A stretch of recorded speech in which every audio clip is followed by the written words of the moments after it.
बहुत स्वागत है आपका आज की बात में। सुबह के 8:30 बजे हैं और अपनी बात शुरू करता हूं कल प्रधानमंत्री नरेंद्र मोदी के अयोध्या में हुए रोड शो से। कल प्रधानमंत्री ने 2 किलोमीटर का रोड शो किया और उसके पहले जो है उन्होंने रामलला के दर्शन किए जाके। ये तीसरी बार है जब प्रधानमंत्री नरेंद्र मोदी अयोध्या के रामलला मंदिर पधारे थे।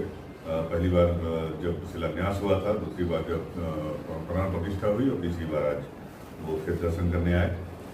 तो जो है वो काफ़ी भीड़ देखने को मिली वहाँ पर, ज़बरदस्त भीड़ थी। और इसके पहले उन्होंने इटावा जो है इटावा में एक सभा की पीएम ने पूछा कि ये गठबंधन वालों ने मैनपुरी, कन्नौज, अमेठी, रायबरेली और इटावा वालों को क्या दिया है। पीएम ने कहा कि सपा कांग्रेस अपने बच्चों और परिवारजनों के भविष्य के लिए चुनाव लड़ रही है और मोदी योगी के पीछे कोई नहीं है। हमारे लिए आपके बच्चे हैं, उनका भविष्य है। विकसित भारत है, बच्चों का सुखी संसार बने, उन्हें रोजगार मिले, मैं यही विरासत लिखना चाहता हूँ। ये प्रधानमंत्री नरेंद्र मोदी ने कहा। और योगी जी ने कहा कि जो समाजवादी पार्टी है वो आतंकवादियों का समर्थन करती है और राम का अपमान करती है। ये डिस्ट्रिक्ट में योगी जी ने कहा। तो आइए इसी खबर पर रहते हैं। और यही खबर है कि कल बड़ी चर्चा हो रही थी कि प्रधानमंत्री नरेंद्र मोदी आखिर रोड शो क्यों करे। इसके पहले उन्होंने कानपुर में रोड शो किया था। तो कानपुर में जो रोड शो हुआ तो उसमें भी भारी भीड़ आई थी। और कल भी जो रोड शो किया प्रधानमंत्री नरेंद्र मोदी ने यहाँ आपके अयोध्या में, तो उसमें भी काफ़ी भीड़ थी। तो वो दर्शाता है कि जो लोग ये बात कह रहे हैं कि अंडर करेंट नहीं है इस चुनाव में, ऐसा कुछ भी देखने को नहीं मिल रहा है।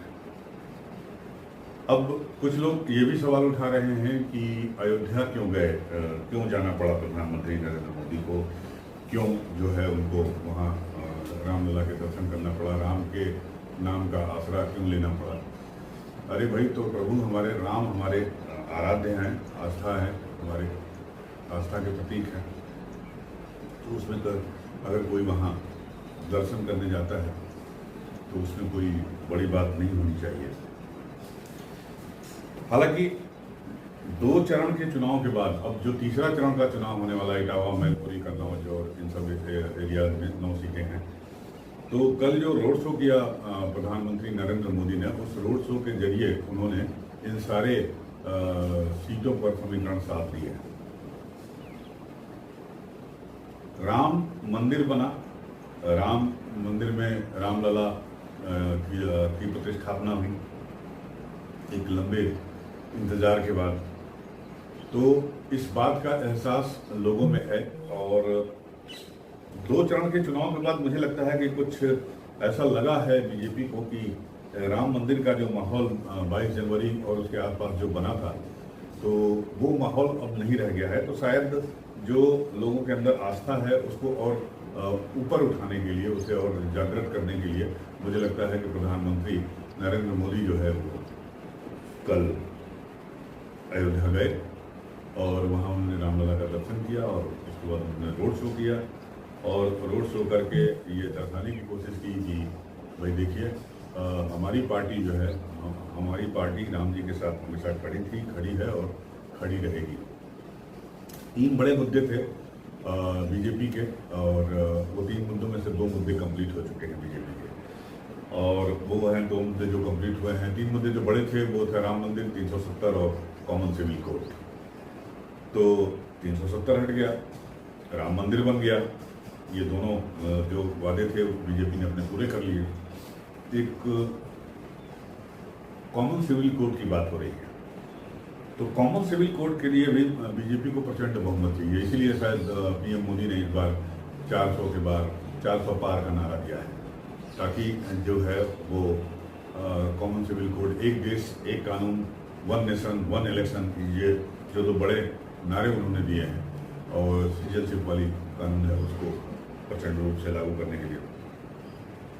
हालांकि सीए का मुद्दा उठाया गया था, लेकिन उसमें बहुत ज़्यादा रिएक्शन देखने को नहीं मिला। अब one nation one election, one nation one law, एक देश एक कानून, इसको लागू करने के लिए जो उनका तीसरा महत्वपूर्ण जो नारा है, उसके लिए भी इनको प्रचंड बहुमत चाहिए।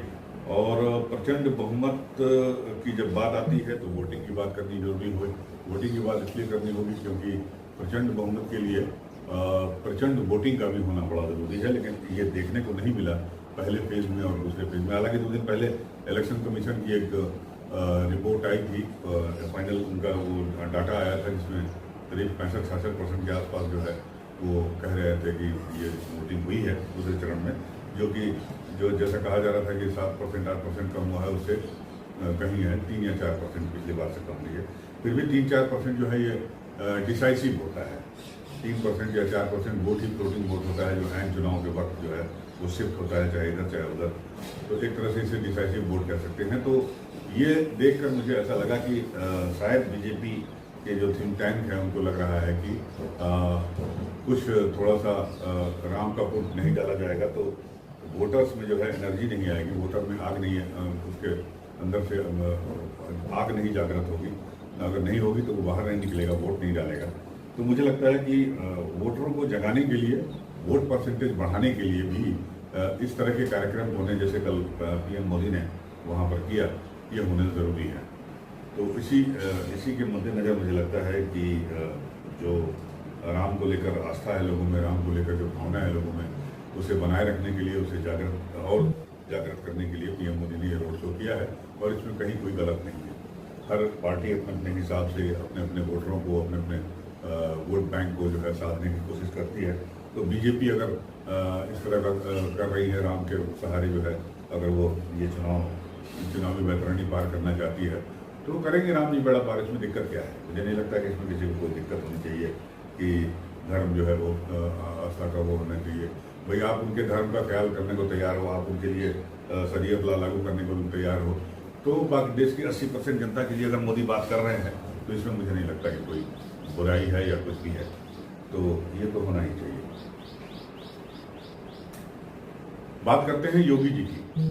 योगी जी ने भी कल एक बड़ी बात कही कि उन्होंने ये आतंकवादियों के मुकदमे वापस लेती है समाजवादी पार्टी, और ये बात सही है। मैं इसका गवाह हूँ क्योंकि जब मैं बनारस में था तो वहाँ पर आपको याद है कि संकट मोचन का ब्लास्ट हुआ था, कैंट स्टेशन पे ब्लास्ट हुआ था, और साथ ही साथ गोदौलिया पे ब्लास्ट हुआ था। उसमें कई लोगों की जानें भी गई थी, और उसका जो है वो उसके बाद उसकी छानबीन हुई, जांच हुई, उसके बाद गिरफ्तारियां हुई और इन पर मुकदमा चला।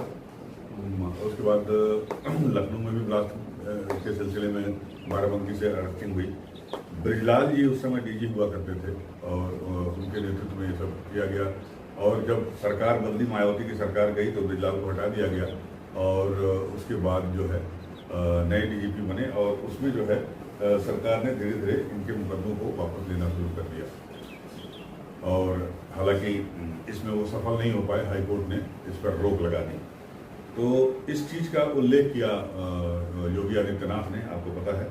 और कल इन्होंने इस बात को कहा भी कि ये वो पार्टी है या ये वो सरकार है जिनके लोग जो हैं आतंकवादियों के मुकदमे वापस लेते हैं।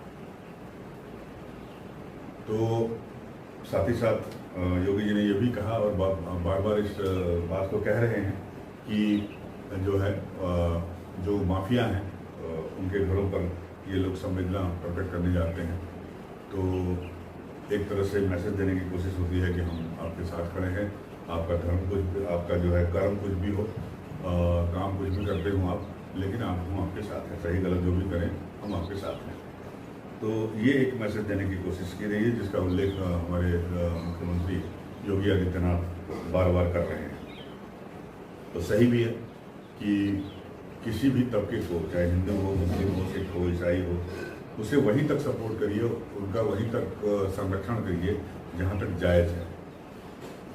मैं ये भी कहता हूँ कि अगर बीजेपी कानून की हद से बाहर जाकर अगर हिंदुओं का समर्थन करने लगे तो वो भी ठीक नहीं है। ठीक उसी तरह कांग्रेस और समाजवादी पार्टी को सोचना चाहिए कि कौन जो है वो आतंकवादी है, कौन जो है अपराधी है, कौन है दुर्दांत अपराधी है, कौन माफिया है। अगर आप माफिया को अपने दूसरे स्टेट में अपने जहाँ पर आपका शासन है वहाँ ले जाकर उसका आओ भगत करें जेल में, तो इसका क्या मैसेज देना चाहते हैं आप, किस कम्युनिटी को और देश को क्या मैसेज देना चाहते हैं। और आप अगर उनको शहीद का दर्जा करते हैं या उनकी मौत पर सवाल उठाते हैं तो वो भी ठीक नहीं है। और समाजवादी पार्टी शुरू से जो है मुख्तार के साथ रही है, तारिक का साथ देते आई है, अतीक अहमद का साथ देते आई है। आपको मुझे पता होना चाहिए कि ये वही अतीक अहमद हैं जो जिनका तो निधन हो चुका है। लेकिन एक वाक़या मुझे याद आता है इलाहाबाद का, जब देश में यूपीए की सरकार हुआ करती थी 10 या 11 की 2010 या 2011 की बात होगी। इलाहाबाद में सिविल लाइन है, सिविल लाइन में एक पैलेस सिनेमा है। पैलेस सिनेमा के पीछे एक प्रॉपर्टी थी और उस प्रॉपर्टी को अतीक के गुर्गों ने हथियाने की कोशिश की और उस पर जबरन कब्जा करने की कोशिश की। इस प्रॉपर्टी की रक्षा करने के लिए सोनिया गांधी को मुलायम सिंह यादव को फोन करना पड़ा। जी हाँ, वो प्रॉपर्टी जो इलाहाबाद में थी वो नेहरू और गांधी परिवार के किसी करीबी की थी।